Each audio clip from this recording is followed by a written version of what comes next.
살아 바다 물결같이 내게 임하니 영광의 물결에 온전히 쌓여서 내 영혼의 기쁨 한량없도다.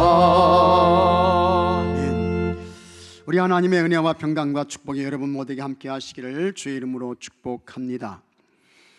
지난 2020년에 중국 인구는 14억 1178만 명이었습니다. 참 중국 사람들이요 대단히 많아요.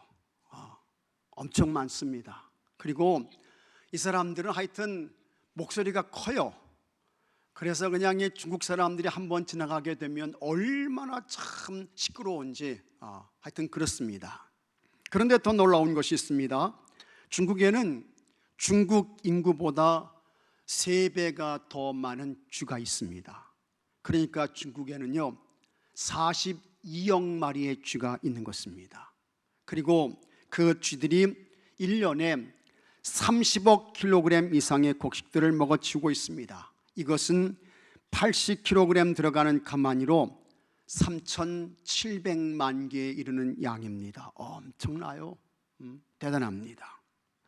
북한 인구가 2,500만 명 정도 되는데 북한 사람들 전체가 1년을 먹고도 남는 양입니다. 쥐에 물려서 상처를 입는 사람만 해도 1년에 10만 명 이상이 됩니다. 아주 작은 그 쥐 한 마리 한 마리가 굉장한 곡식을 먹어치우고 있고 곳곳에서 각종 문제를 일으키고 있습니다.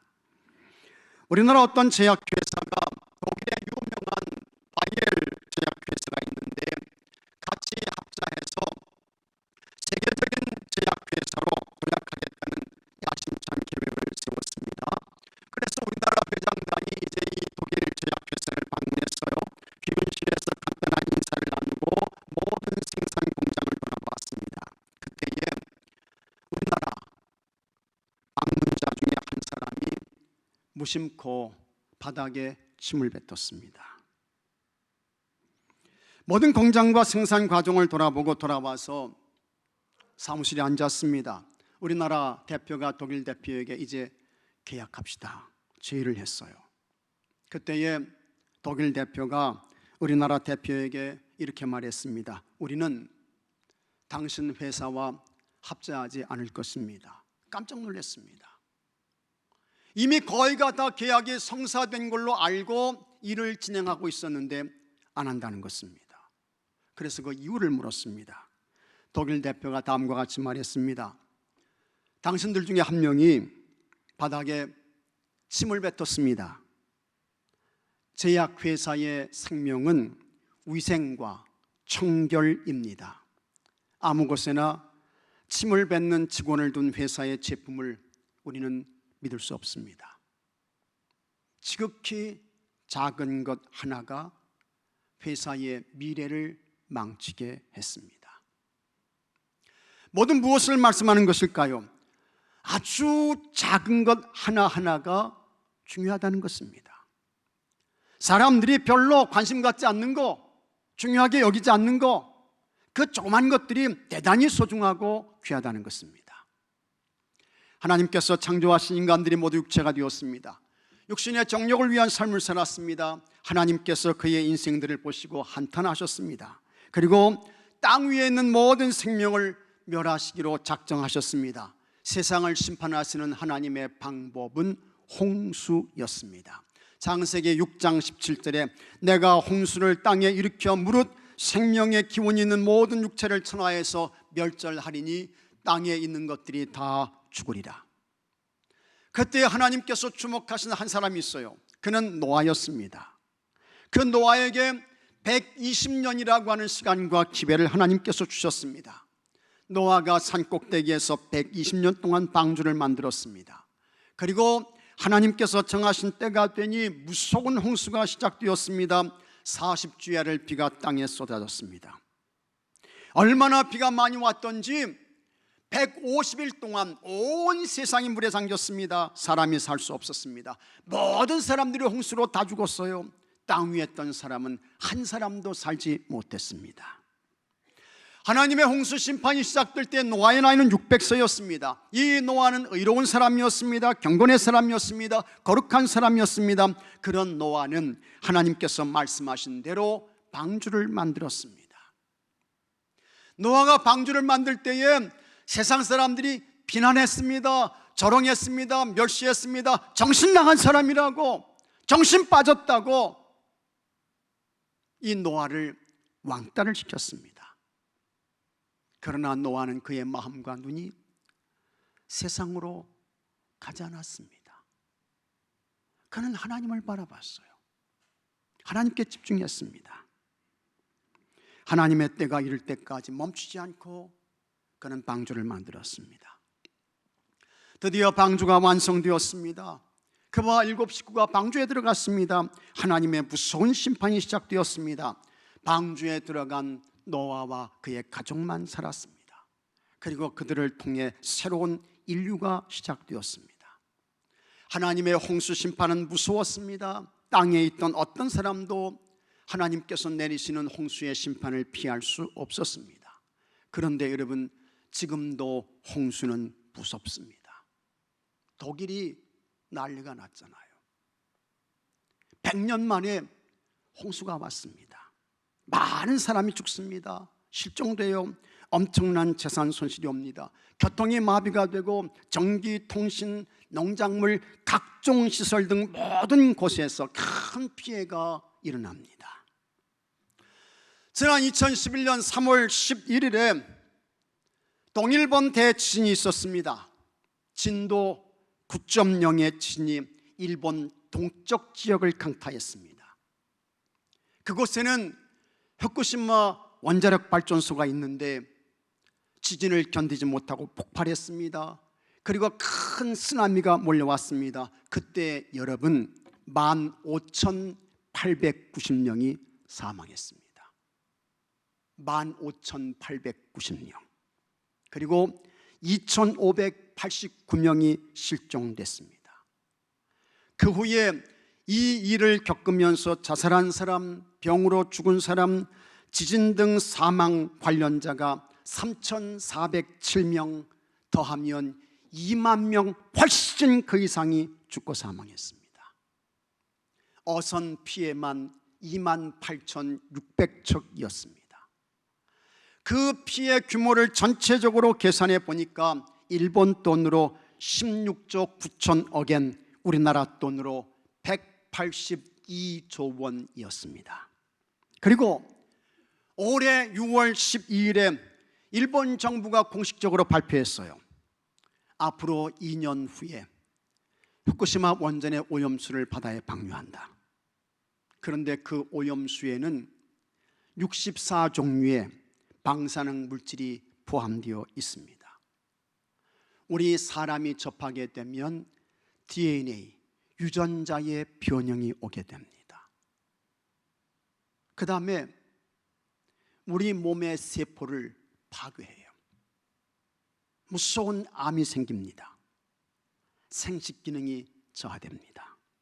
그런데 이것이 심각한 것이 일본에서 오염수를 방류하고 220일에서 400일 정도가 지나면 우리나라 제주도 앞바다까지 오게 되고 그것이 우리 서해안까지 오게 되는 것입니다. 그 피해를 우리가 직접적으로 받게 돼요. 미국에는 아주 큰 호수가 있습니다. 그 중에서 제일 큰 호수가 미시간 호수입니다. 이 호수가 여러분 얼마나 큰지 남북 길이가요 500km예요. 호수가 남북 길이가 500km. 그 다음에 동서 길이는 150km인 것입니다. 엄청나게 큰 것입니다. 굉장히 큰 거예요. 지리학적으로 보게 되면 우리나라 남한과 북한을 전체를 합쳐서 이게 이제 삼천리라고 이야기를 하는데 약 1100km 정도 됩니다. 우리나라 저 해남에서 저 끝까지, 북한 끝까지 1100km 정도 되고, 그 중에서 우리 남한만의 남북 길이는 500km가 조금 안 돼요. 그리고 이 동서의 길이는 넓은 것은 320km, 좁은 것은 200km 정도가 됩니다. 그러니까 여러분, 우리나라 남한 전체가 미시간 호수에 다 들어갈 수 있습니다. 굉장히 큰 거예요. 이스라엘에는 갈릴리 호수가 있습니다. 전체의 둘레 길이가 50km 정도 됩니다. 그리고 남북의 길이는 21km, 그 다음에 동서의 길이는 13km입니다. 이스라엘의 젖줄입니다.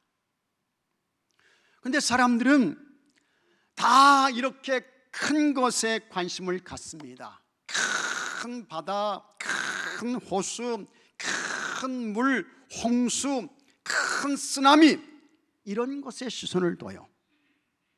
작은 것에는 마음을 두지 않습니다. 별로 신경을 쓰지 않습니다. 그러나 스가랴 선지자가 예언한 장차 오실 메시아 구세주 예수님은 어떤 분이냐? 그분은 여러분 샘이라는 것입니다. 예수님 샘이세요. 스가랴 13장 1절 말씀 같이 한번 읽어보겠습니다.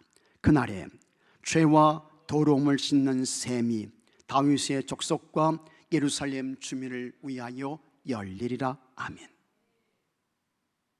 그날에 죄와 더러움을 씻는 샘이, 이 샘은 누굽니까? 장차 오실 메시아 예수님을 말씀하는 것입니다.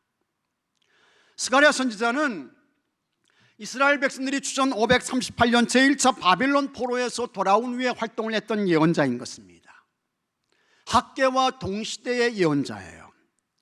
이스라엘 백성들이 바벨론 포로에서 돌아온 후에 가장 먼저 했던 일이 있습니다. 총독 스룹바벨과 제사장 여호수아와 함께 무너진 성전을 새롭게 건축을 했습니다. 그런데 대적들이 일어나서 하나님의 성전 건축을 방해하는 거예요. 막 상소를 내요. 그렇게 함으로 인해서 하나님의 성전 건축이 18년 동안 중단이 됐습니다.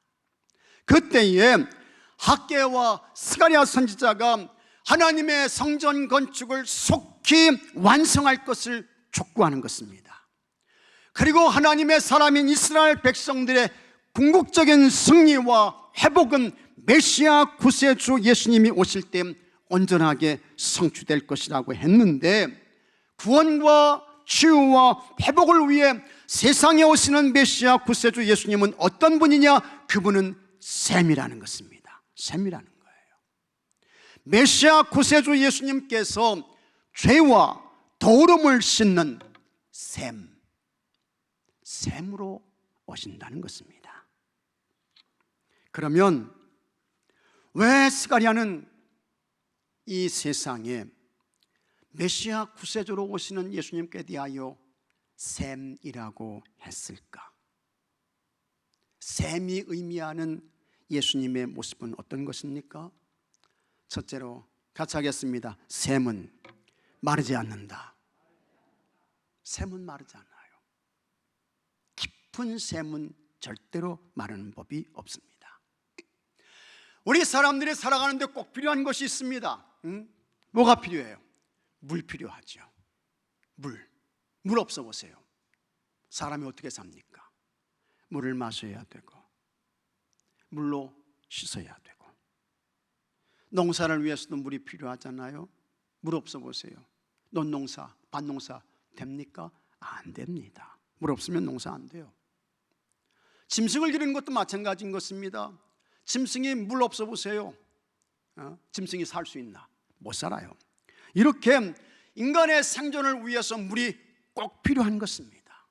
그래서 인간을 위협하는 무서운 재앙이 있는데, 홍수도 무섭지만 그것과 함께 이 가뭄이라고 하는 거 참 무섭습니다. 여러분, 비가 오지 않게 되면 좋은 땅도 어떻게 됩니까? 사막 되는 거예요. 황무지가 됩니다. 그러나 그와 같은 사막에서도 사람이 살 수 있는 곳이 있습니다. 어디입니까? 오아시스인 것입니다. 그 오아시스에 뭐가 있어요? 샘이 있는 것입니다.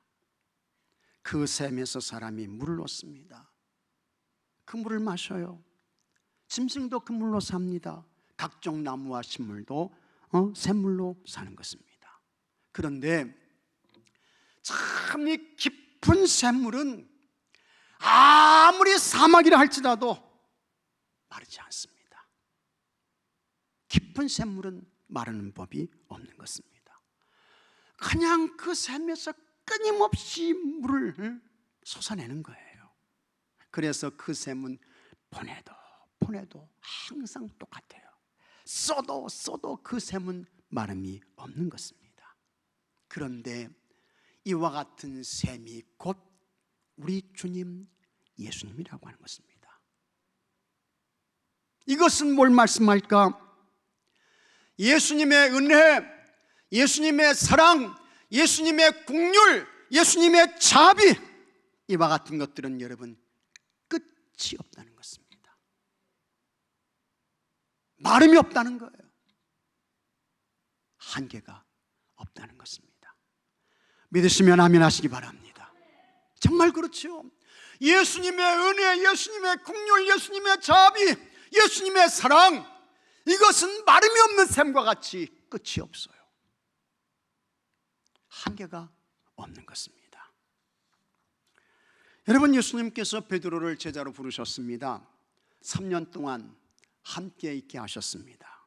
베드로가 예수님께서 하시는 말씀을 들었잖아요. 그 다음에 예수님께서 행하시는 기적과 표적도 다 보았습니다. 하지만 그랬던 이 베드로가 예수님의 체포당하시고 그 다음에 예수님께서 십자가의 길을 가실 때에 이 베드로가 예수님을 3번 모른다고 부인합니다. 부인하는 것을 끝나지 않고 이 베드로가 예수님을 향해서 저주까지 퍼부었습니다. 배신도 그와 같은 배신이 없는 것입니다. 바울은 어떻습니까? 그는 예수님과 교회의 성도들을 아주 지독하게 박해했던 사람이에요.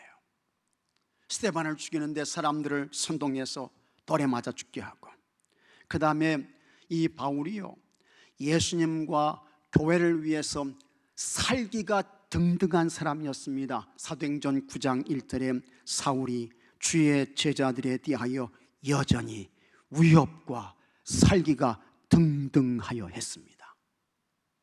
바울 무서운 사람이었습니다. 무서운 사람이에요.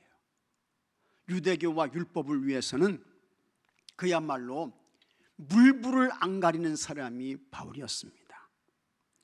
그렇다고 하면 능력 많으신 예수님께서 이들을 그냥 치셔야 합니다. 그냥 꺾어야 돼요. 살려두면 안 됩니다. 세상적으로 볼 때에 예수님을 3번 모른다고 부인하고 저주까지 했다면 거기서 끝입니다. 더 이상 바랄 것이 없습니다. 기대할 거 없어요. 바울도 너무 잔인하고 악독했습니다. 하지만 그런 베드로와 바울을 예수님께서 이런 못된 놈들, 악한 놈들 하면서 예수님이 그냥 그들을 치셨습니까? 그냥 그들을 꺾으셨어요? 아니었습니다. 베드로에게 찾아오셔서 너 나 사랑하니?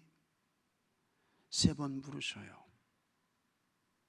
그 다음에 이 베드로에게 보혜사 성령님을 보내주십니다. 그래서 보혜 성령님으로 충만케 하시고 이 베드로를 유대인을 위한 큰 그릇으로 우리 주님께서 사용하셨습니다. 바울을 다메섹 도상에서 찾아오셨습니다. 그에게 부활하신 예수님 자신을 보여주셨어요. 그리고 그를 이방인을 위한 큰 사도로 예수님께서 쓰셨습니다. 어떻게 이렇게 예수님이 하실 수 있었을까? 어떻게 해요? 어떻게입니까? 예수님은 은혜와 사랑과 긍휼과 자비가 마름이 없고 그침이 없고 끝이 없는 샘이기에 그렇게 하실 수 있었음을 여러분 믿으시기 바랍니다. 그리고 이렇게 좋은 셈이 되시는 예수님의 은혜와 긍휼과 사랑과 자비가 어디까지 왔을까? 누구에게까지 온 것입니까? 여러분, 우리나라에까지 온 것입니다. 우리나라까지 온 거예요. 그리고 여러분에게까지 왔습니다. 나에게까지 온 것입니다.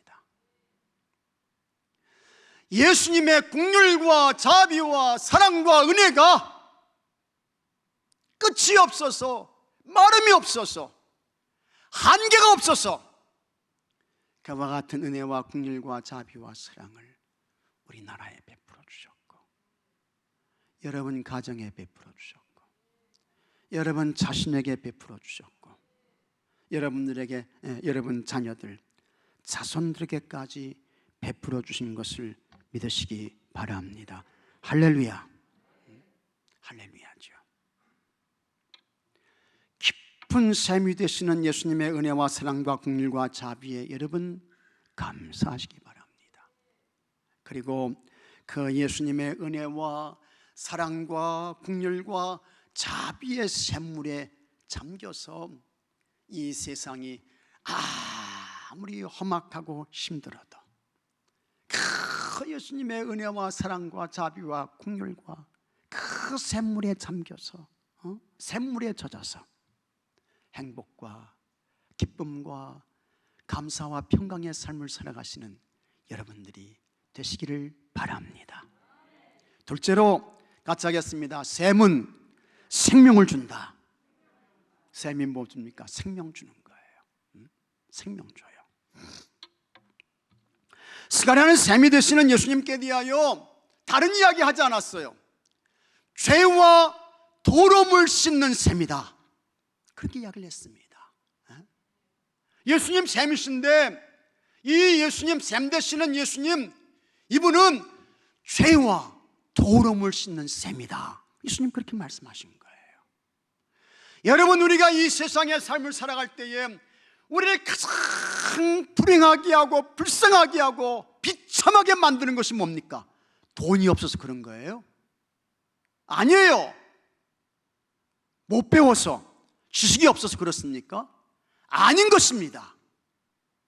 죄가, 이 죄가 우리를 가장 비참하게 만들고 불쌍한 인생이 되게 하는 것입니다.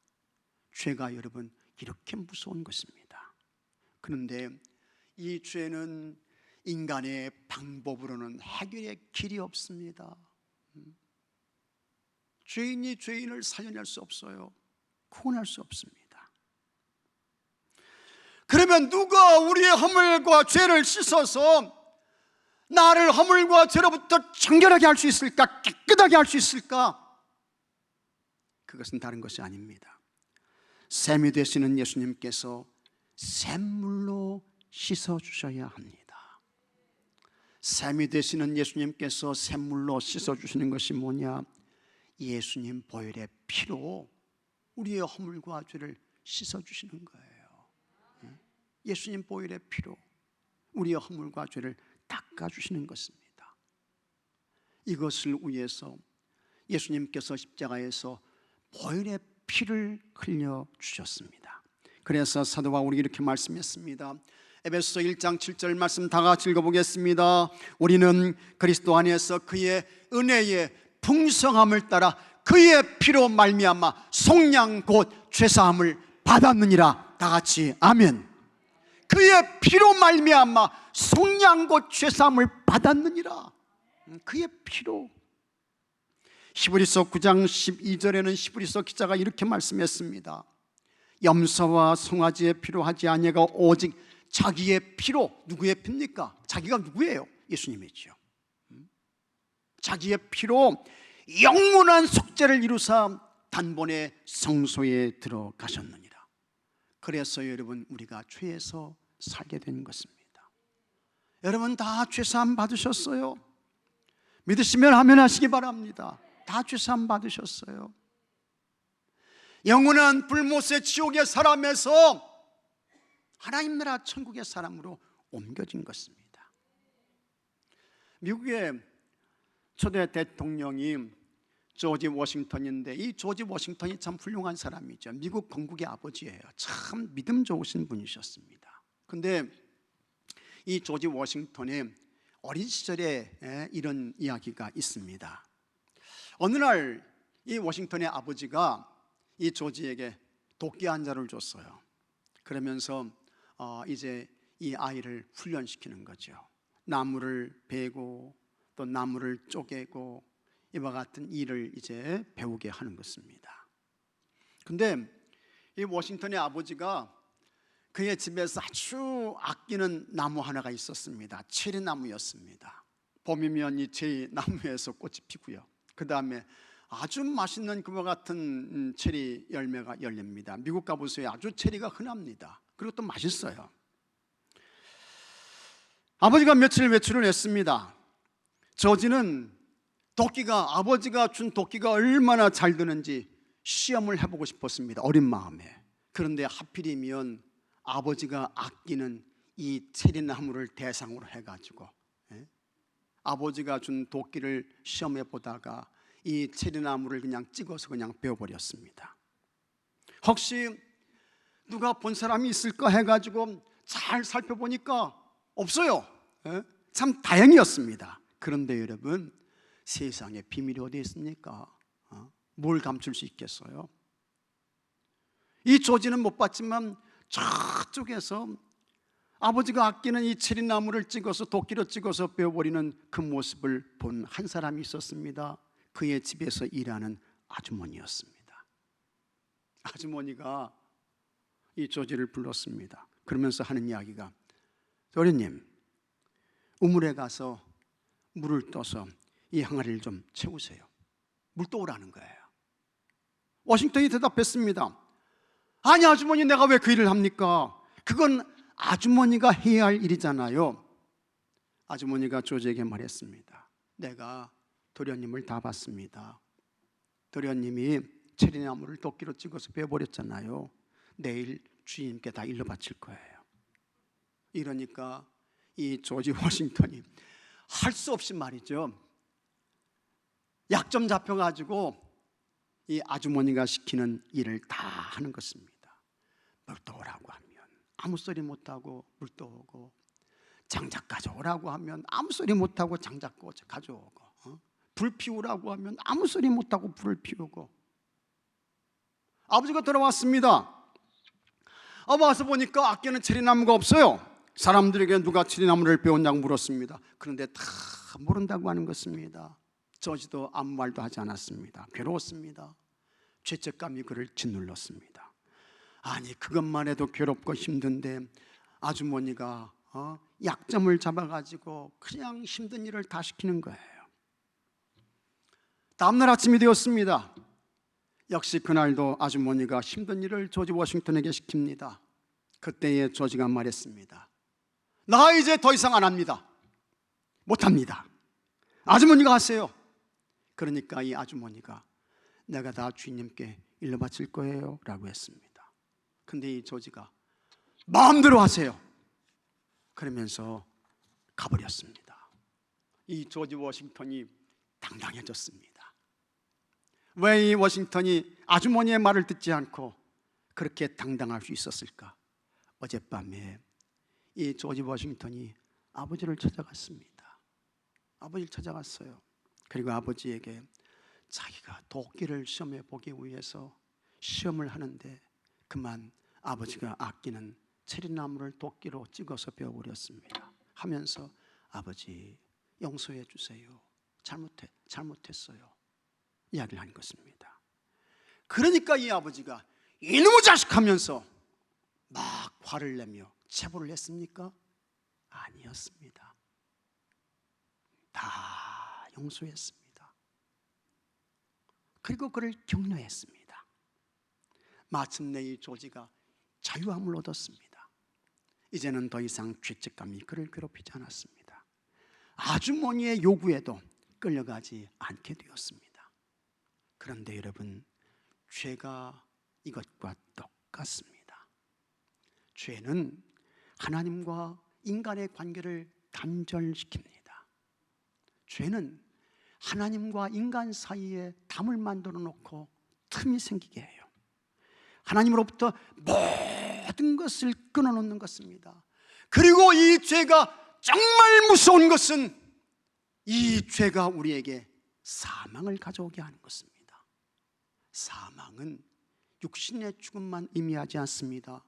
이 사망은 영원한 불못의 지옥으로 떨어지는 거예요.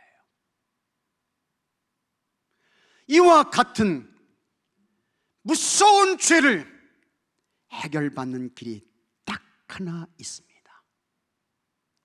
예수님 보혈의 피로 씻음을 받는 것입니다. 그래서 정결케 되는 거예요. 깨끗함을 받는 것입니다. 주홍같이 붉은 죄라도 샘이 되시는 예수님께 다 가져와서 회개하고 통회하고 자복함으로 모든 허물과 죄를 사함받고 생명이 되시는 예수님 안에서 참된 자유와 해방과 기쁨과 감사의 삶을 사는 여러분들이 되시기를 바랍니다.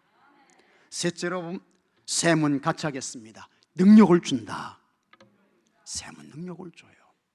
능력을 줍니다. 샘물을 마신 사람은 심한 갈증에서 시원함을 얻습니다. 여러분, 이 예배 마치고 내려가셔서 정수기에서 시원한 물 한 잔씩 떠서 드십시오. 정신이 번쩍 나죠. 샘이 생겨요.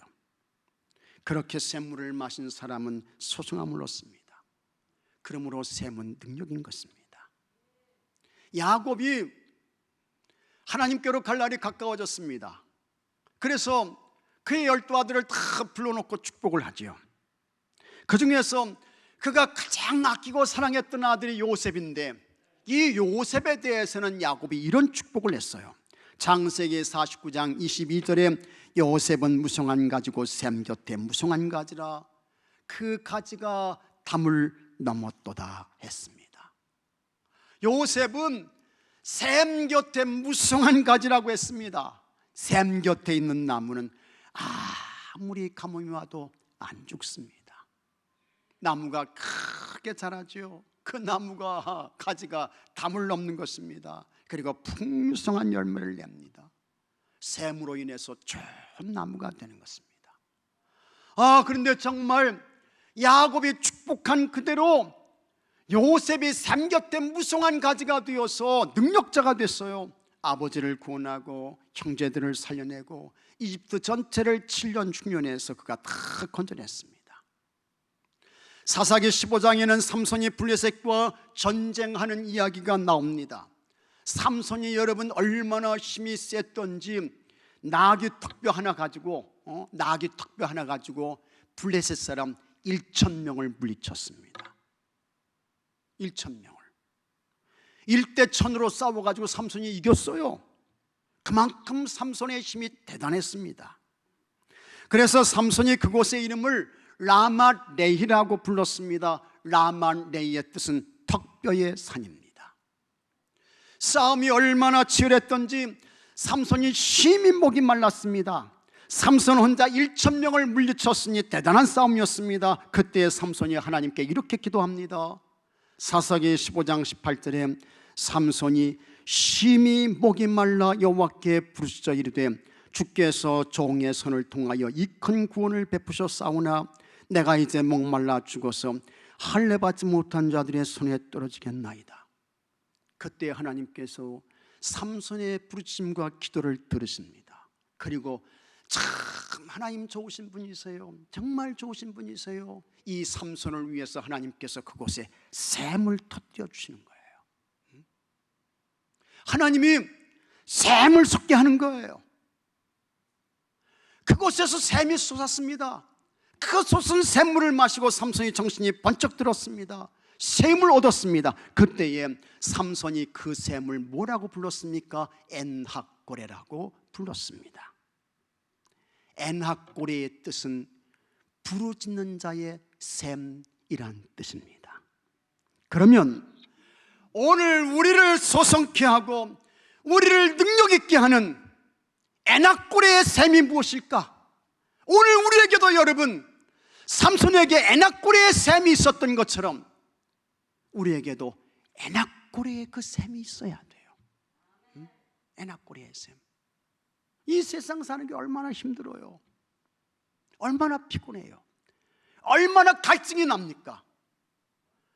그래서 우리에게 다시 소생함을 얻을 수 있는, 생명을 공급해 줄 수 있는 에낙고레의 셈이 있어야 되는데, 이 에낙고레의 셈이 무엇일까? 예수님께서 요한복음 7장 37절에 명절 끝날 곧 큰 날에 예수께서 외쳐 이르시되 누구든지 목마르거든 내게로 와서 마시라 했습니다. 목마른 자들 있냐? 다 내게로 와서 마셔라. 예수님 말씀하세요. 예수님께서 생명의 샘, 생수의 강을 공급해 주신다는 것입니다. 그 생명의 샘, 생수의 강이 뭘까? 39절에 같이 읽겠습니다. 이는 그를 믿는 자들이 받을 성령을 가르쳐 말씀하신 것이라. 아멘. 바로 성령이, 우리 예수님께서 주시는 성령이 이 시대의 여러분들에게 에낙고레의 셈이 되는 줄로 믿으시기 바랍니다. 우리 부족해요. 우리 다 힘들어요. 연약해요. 능력이 없습니다. 다 여러분 비련하죠.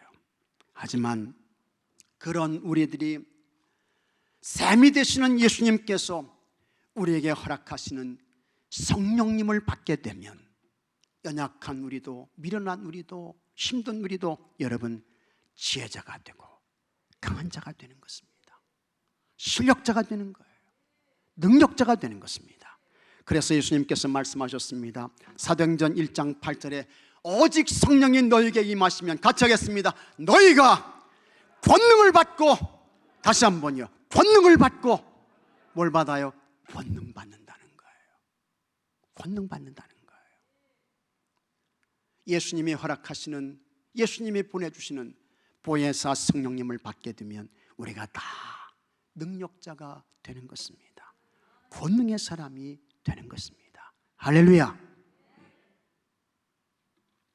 셈이 되시는 예수님의 이름으로 기도하고, 셈이 되시는 예수님께서 주시는 보혜사 성령님으로 충만해서 여러분이 모두 예수님과 교회와 하나님 나라를 위한 큰 능력자로, 좋은 실력자로 살아가는 은혜가 여러분 모두에게 있게 되기를 바랍니다.